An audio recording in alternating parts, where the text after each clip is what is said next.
Chinese researchers are warning of a new virus found in pigs. Scientists say the flu-type virus has become more infectious and needs to be watched closely.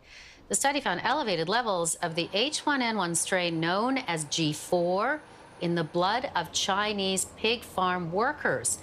So let's bring in Dan Riskin. He's a CTV science and technology specialist. This is the last thing, Dan, that anybody wants to hear about is the potential for a pandemic, even if it's not imminent. Tell us about this.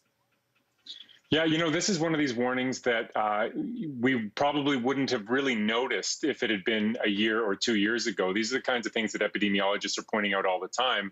This is kind of scary. This could get ugly. We're watching it closely. And in the past, we wouldn't have really paid it much attention. But now all we can think about is please not another thing to worry about, because that would be just terrible. Well, and some people are saying, oh yeah, so if this, if COVID came from bats and and this is from pigs and elevated levels in farm workers, there are some scientists that say it really highlights the importance of species barriers being breached. Right. So this is a swine flu. It's an H1N1 flu. And some people remember that in 2009, there was a relatively mild pandemic of swine flu on our planet that swept through people, and it came from pigs. But also there was another swine flu that made the news, which was the giant pandemic of 1917, 1918, the so-called Spanish flu. That was a swine flu. That's the scale at which this thing could get ugly. And so that's why people are very serious about watching it. And so what's interesting here is that it looks like at least 2 humans have gotten this virus from pigs, where they were actually able to show that a person had it, but neither of those people passed it on to other people. And that's very important. For a pandemic to happen, it has to be contagious. And it looks like in those 2 cases, it wasn't contagious. And when they looked at the blood of people who work on pig farms, they found that 10% of those people had antibodies that suggested they had been exposed to this virus. So it had made the jump from pigs to people several times.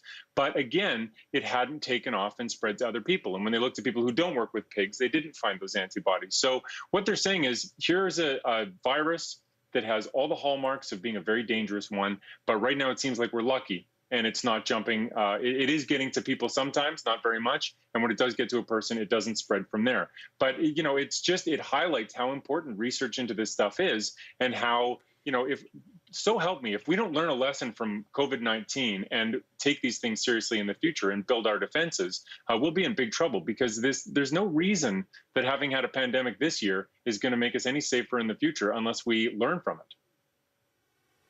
So research has been studying these pigs, well, for years, but in this particular test from 2011 to 2018, which is how they then kind of came across this H1N1 G4 or whatever it is. So should we take some, I guess, if not optimism, confidence that scientists are on top of these things? They have been studying this? Yeah, there are 2 things that can make you feel good about this. One is scientists are on it. They're looking very carefully. They're paying attention to what the viruses are that are in pigs. And there are a lot of viruses out there in wild animals that they can't possibly keep track of.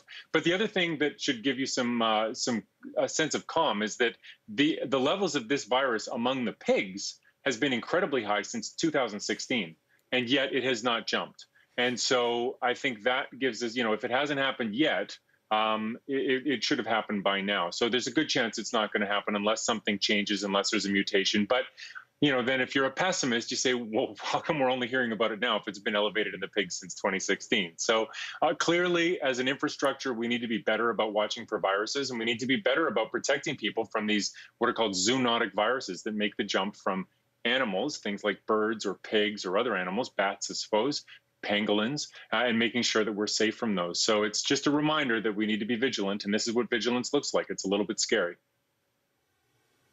Okay, CTV science and technology specialist Dan Riskin, pleasure to have you on this afternoon.